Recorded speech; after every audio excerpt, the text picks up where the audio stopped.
Hi guys, I have this very amazing word for someone, and I just want to say congratulations. And I just want every person that's going through this, journey with their kingdom husband or kingdom wife, and it's not an easy journey, especially if you are someone that is fighting witchcraft, if you are someone that is breaking curses, and someone that is able to see in the spirit, your partner could see in the spirit. It's not an easy road for kingdom marriages, right?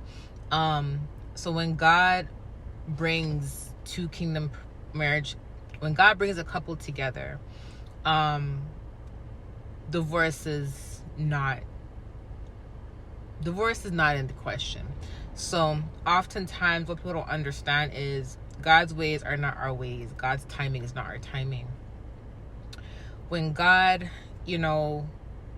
tells someone, hey, that's your kingdom husband, hey, that's your kingdom wife, both parties have to work on themselves separately. Both parties have to obey and comply to their individual assignment before coming together and, fulfilling their joint assignment. They have to comply to their individual assignment first. Both of them have to be trained away from each other in order for when they come together, they're equipped enough to cover each other through prayer, through fasting, etc. A kingdom marriage is really different from a lot of other marriages.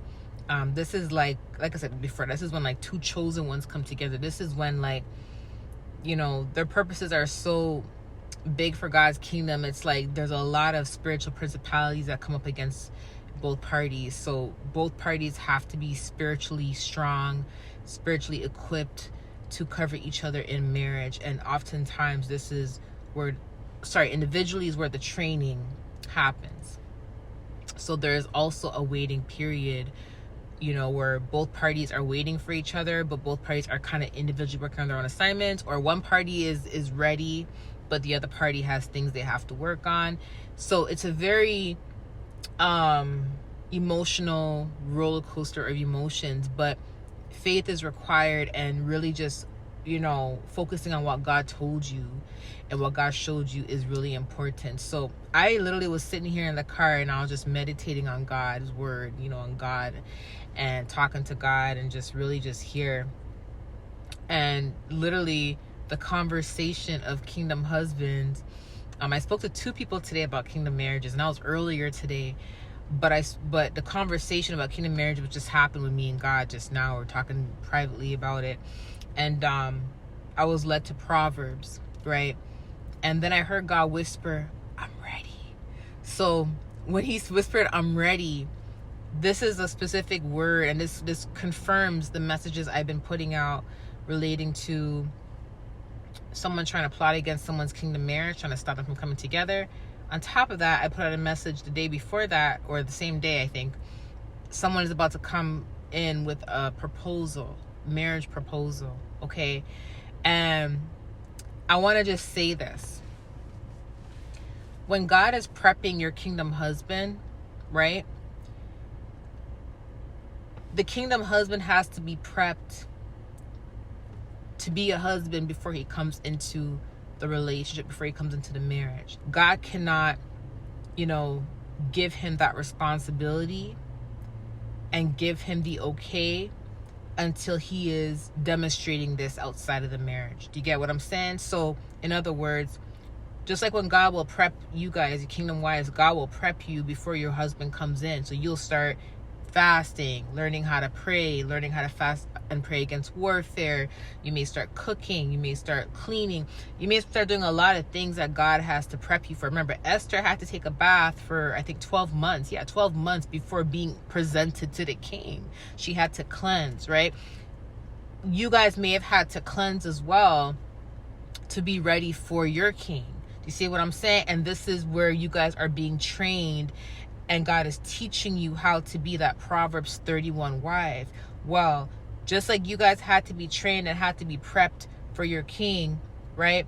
Your king also has to be trained and also has to be prepped for you. Many of you guys, you may have been ready. You may be like, God, I'm ready.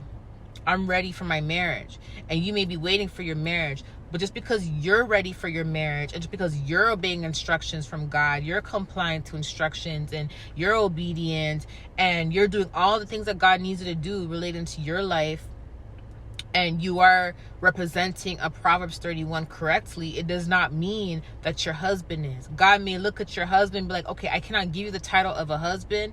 I cannot present your wife to you until you start demonstrating leadership and showing me that you are a husband before entering the relationship, before entering that union. This has to be demonstrated to me first. Okay, so if you look at Proverbs 31 and you see here, it says number 3, do not spend your strength on women. It doesn't say not one woman, it says women, which means more than one woman. Not just one woman, more than one woman. Women. Do not spend your strength on women, your vigor on those who ruin kings. So do not spend your strength on women who ruin kings, basically women who are not for you. So before your husband even comes in, he has to release toxic women that are not for him. He cannot spend his strength on anyone that is not for him, anyone that can ruin him. So he has to learn discernment.